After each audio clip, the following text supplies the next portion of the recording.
Assalamualaikum warahmatullahi wabarakatuh.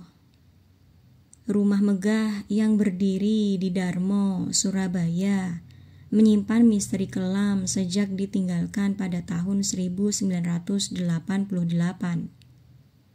Keluarga kaya raya yang menempatinya diduga memperoleh kekayaan dari pesugihan. Tetapi mereka mengingkari janji kepada makhluk gaib yang mereka sembah. Setelah tragedi kapal tenggelam yang menewaskan sebagian besar anggota keluarga, rumah itu menjadi sarang kejadian mengerikan.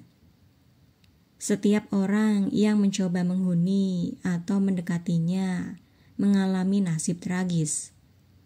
Kutukan yang mengikat rumah itu terus berlanjut hingga kini, menjadikannya legenda paling menyeramkan di Surabaya. Daripada penasaran, langsung saja ke ceritanya. Rumah Hantu Darmo, kutukan pesugihan. Rumah megah itu kini hanya menyisakan puing-puing. Warga sekitar menghindarinya, takut akan kutukan yang menyertainya. Beberapa orang nekat masuk, tetapi tak pernah kembali dengan selamat. Mitos tentang rumah hantu Darmo semakin berkembang. Dulu, rumah itu dihuni oleh keluarga kaya raya yang memiliki kapal pribadi. Mereka dikenal dermawan, tetapi tak banyak yang tahu asal-usul kekayaan mereka. Tetangga mulai curiga ketika mereka sering menggelar ritual di tengah malam. Kekayaan keluarga itu ternyata berasal dari pesugihan yang mengharuskan mereka memberi tumbal manusia. Awalnya mereka patuh, tetapi kemudian mencoba mengganti tumbal dengan hewan. Makhluk gaib yang mereka sembah murka. Menyadari bahaya yang mengintai, keluarga itu melarikan diri menggunakan kapal pribadi mereka. Namun, kapal itu tenggelam secara misterius, menewaskan sebagian besar anggota keluarga. Hanya seorang bayi dan seorang pembantu yang selamat. Bayi yang selamat diyakini sebagai pewaris keluarga. Konon, ia masih hidup dan sering datang ke rumah itu untuk berdoa serta menaburkan bunga. Beberapa orang yang mengaku melihat sosok misterius di sekitar rumah yang telah terbakar itu. Setelah tragedi kapal tenggelam, rumah itu disewakan kepada keluarga baru.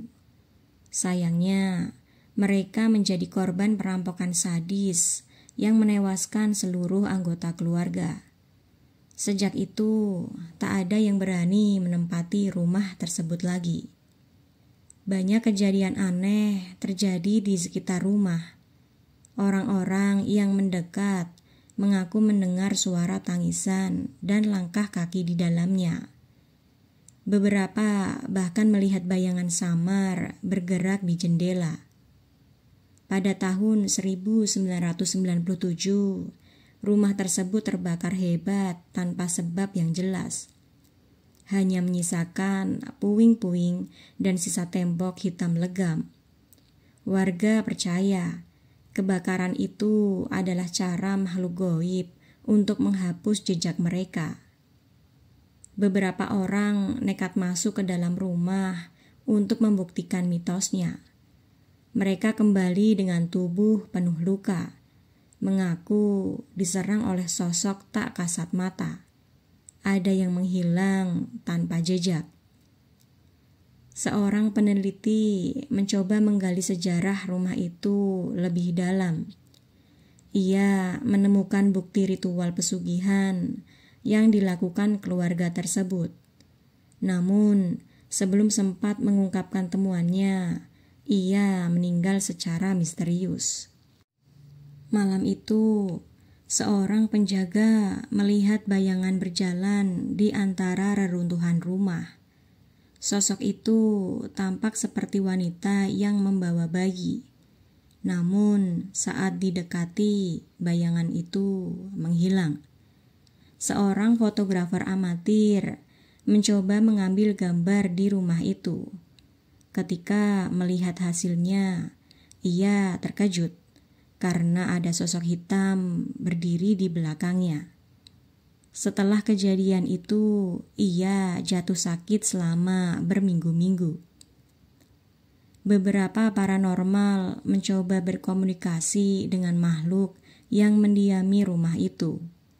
Mereka mendengar bisikan yang meminta tumbal baru. Salah satu dari mereka mengalami kerasukan dan nyaris tak bisa kembali sadar. Warga sekitar melaporkan suara aneh seperti jeritan dan ketukan dari dalam tanah. Mereka percaya bahwa ada sesuatu yang terkubur di sana, menunggu untuk dilepaskan. Banyak orang yang mencari sosok bayi yang selamat dari tragedi itu. Namun, tak seorang pun bisa menemukan jejaknya. Beberapa percaya bahwa ia telah meninggal, tetapi rohnya masih berkeliaran di rumah itu. Seorang pria yang tak percaya dengan kisah mistis mencoba tidur di rumah tersebut semalam. Ia terbangun di tempat yang berbeda, seolah masuk ke dunia lain. Saat kembali, ia mengalami trauma mendalam dan tak bisa berbicara selama berbulan-bulan. Warga yang tinggal di sekitar rumah selalu memperingatkan anak-anak mereka agar tidak mendekatinya. Namun, seorang anak yang penasaran nekat masuk dan hilang tanpa jejak. Setiap kali seseorang mencoba meruntuhkan sisa bangunan rumah, selalu ada kejadian aneh yang menghentikannya. Alat berat tiba-tiba mati, pekerja jatuh sakit, dan bahkan ada yang mengalami kecelakaan fatal. Banyak yang percaya bahwa semua kejadian ini hanya mitos yang berkembang. Namun, mereka yang pernah mengalami langsung percaya bahwa rumah ini memang menyimpan kekuatan jahat. Seorang pria yang mengaku sebagai keturunan terakhir keluarga itu mencoba masuk ke rumah untuk menghentikan kutukannya. Namun, ia ditemukan tewas keesokan harinya dengan wajah penuh ketakutan. Seorang pengendara ojek malam melihat bayangan seseorang berdiri di balik jendela rumah. Saat ia menoleh kembali, jendela itu kosong, tetapi suara tawa kecil terdengar. Seorang penjaga malam mendapati salah satu pintu rumah terbuka sendiri.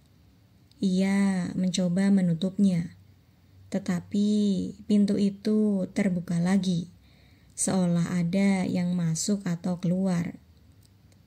Tim pemburu hantu merekam suara langkah kaki di koridor rumah. Saat mereka menyelidiki, tak ada siapa-siapa di sana. Warga yang melewati rumah itu pada malam hari mengaku melihat seseorang berdiri di tangga.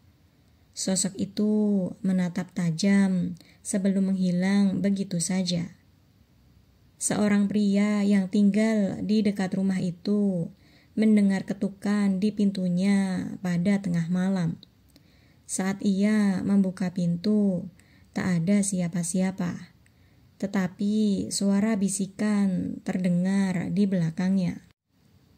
Banyak saksi mata melihat sosok wanita bergaun putih berkeliaran di sekitar rumah. Ia tampak menangis sebelum menghilang ke dalam kegelapan. Seorang anak kecil yang bermain di dekat rumah itu tiba-tiba menghilang. Setelah berjam-jam dicari, ia ditemukan di depan rumah dengan ekspresi kosong. Hingga kini, rumah hantu Darmo tetap menjadi tempat paling angker di Surabaya. kutukannya seolah tak akan pernah pudar, menunggu korban berikutnya.